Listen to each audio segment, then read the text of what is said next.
Amanhã, com transmissão do Garoto que Marcou, Enio Lima, aqui na Itatiaia, tem o América contra o Criciúma, jogo desta noite de domingo. E o Fabrício Calazan já trouxe em manchete que o Coelhão estava fechando a preparação, então é hora de atualizarmos sobre essa preparação. Um abraço pra você, boa tarde, tá ligado, Calazan? Tô ligado, Pedro Abílio, deixa comigo, um abraço pra você, boa tarde pro Ale Oliveira, pra Nação Americana, pra quem se liga no Rádio Esportes, rodada 32 da Série B, 13ª do retorno. Você dizia dos jogos de hoje, o Coelhão dá uma secadinha no Atlético, porque se o Atlético hoje, por exemplo, vence o Goiás jogando em São João del Rei, o Atlético passa o América na tabela de classificação.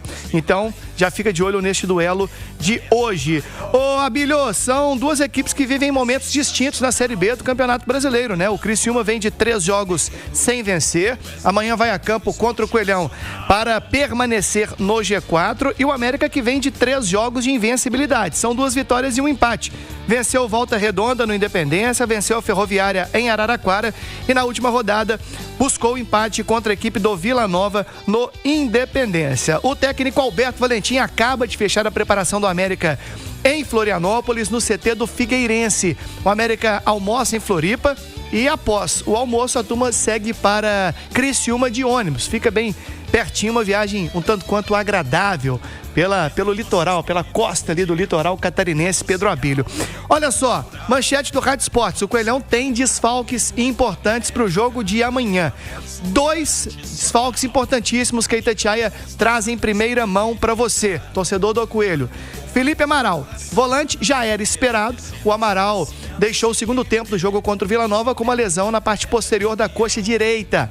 E o atacante Fabinho, que foi substituído no intervalo em virtude de uma torção no tornozelo esquerdo. Eu não sei se eles estão fora por precaução ou porque realmente tem lesão. Talvez uma precaução com o Fabinho, com o Felipe Amaral. Talvez o Amaral não teve uma lesão e sim um edema. Enfim, de todo modo, são 2 titulares. O Fabinho, inclusive, começou a titular o último jogo e seria titular mais uma vez porque o outro jogador que faz aquela função de ataque, corredor direito, é o Miguelito, que ontem esteve em campo pela data FIFA defendendo a Bolívia contra a Jordânia em Istambul. E o Miguelito vai estar em campo na próxima terça-feira contra a Rússia em Moscou. Então, por isso, o Miguelito está fora do jogo de amanhã contra o Criciúma. São 2 situações, Abílio, e tem um detalhe, hein? Conversava com uma fonte lá dentro do América e me dizia o seguinte: olha, mais titulares podem ser preservados. E mais, podemos ter novidades entre os relacionados. Eu falei, mas a novidade a Itatiaia já trouxe, que é o Tauan Williams, recuperado de lesão na coxa. Falou, não, pode ter mais novidades. Aí eu fui a fundo, será que o Jacaré volta contra a equipe do Tigre? Não volta. Então a Itatiaia traz mais essa exclusiva, não é o Jacaré essa novidade, o Jacaré está vetado. É um jogo de fundamental importância, Abílio, para as 2 equipes nessa Série B. Muito importante o jogo para a sobrevivência, esse fôlego que o América ganhou com as últimas rodadas e não pode perder, né, Nath? Como é que você vê essas ausências, essa preparação, esse desgaste que o América tem também numa sequência pesada de jogos para a reta final da Série B, Fiuza? De fato, né, Pedro? É uma sequência pesada, essa reta final da Série B.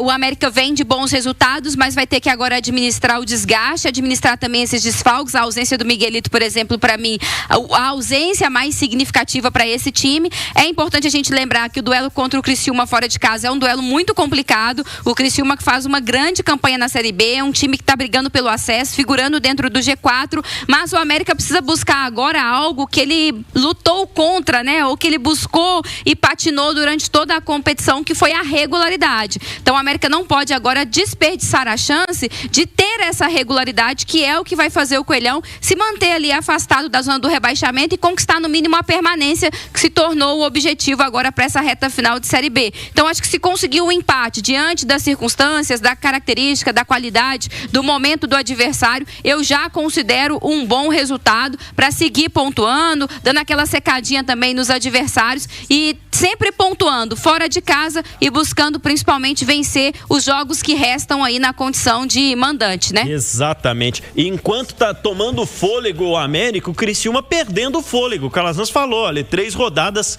sem vencer E nesse momento, na porta ali do G4, né? Na quarta colocação, com o mesmo número de pontos de outros 2 adversários, 2 pontos só a mais que outras 2 equipes, o Criciúma vive aquele momento crucial também na temporada, de repente aproveitar esse momento instável do adversário que perdeu terça-feira para o Amazonas, hein? Sem dúvida que sim, é um momento de crescimento do América e o Criciúma com essa pequena queda que para essa disputa, né, de G4 é muito significativa. Agora, eu prefiro comemorar o desempenho do Coelhão, que nessas 3 últimas rodadas não perdeu e que vem jogando um futebol muito mais convincente, dando mais esperança para o seu torcedor. Eu acho que fico com a sensação, não sei se é muito otimismo, o Calazans até pode me corrigir, mas fico com a impressão que o pior já passou. É claro que você tem que continuar com foco, com a concentração, mas fico com a impressão que o pior já passou, porque com esse nível de futebol, não estou falando nem da pontuação, dos 5 pontos que separam o Coelhão da zona perigosa, mas com esse nível de futebol, o América está muito à frente de muitos concorrentes aí. Então, acho que isso tem que ser exaltado, mas claro, sem se acomodar, né, com esse desempenho e buscando essa manutenção, viu, Pedrão? 12h51, Fabrício Calazans. Provável time com esses desfalques, com essas ausências. Como que o Valentim vai lidar com isso para montar o time amanhã no Heriberto Rios? Então, levando isso em consideração, então, que as baixas são Felipe Amaral e Fabinho, né? Não sabemos se tem outras baixas aí, se tem outros titulares preservados. Gustavo no gol. Gustavo é ex-Criciúma, tá? O principal time da carreira do Gustavo foi o Criciúma, então vai reencontrar seu ex-clube. Gustavo no gol, Maguinho na direita, Ricardo Silva, Lucão e Paulinho na esquerda. No meio campo, sem o Amaral, acredito que Miqueias, outro ex-Criciúma, hein? Miqueias ou Aloysio, tô mais com Miqueias porque entrou no segundo tempo contra o Vila Nova. Miqueias, Cauã Diniz e Iago Souza. O ataque sem Miguelito e sem Fabinho é Stênio, né? Stênio, Arthur e William do Bigode. Mas de 5 jogos fora de casa na Série B, o Valentim, em 3 ocasiões, optou por 3 zagueiros. Se isto acontecer, eu penso que ele vai tirar ali um dos 2, né? Arthur ou o Stênio, acho que mais o Arthur, mantém o do Bigode e acrescenta um zagueiro, o Emerson, fazendo a trinca lá com o Ricardo Silva e o Lucão. Abílio. É um jogo complicado, fora de casa, Criciúma no Heriberto Rios se sempre engrossa, vamos acompanhar. Amanhã tem a jornada esportiva aqui na Itatiaia, bom trabalho.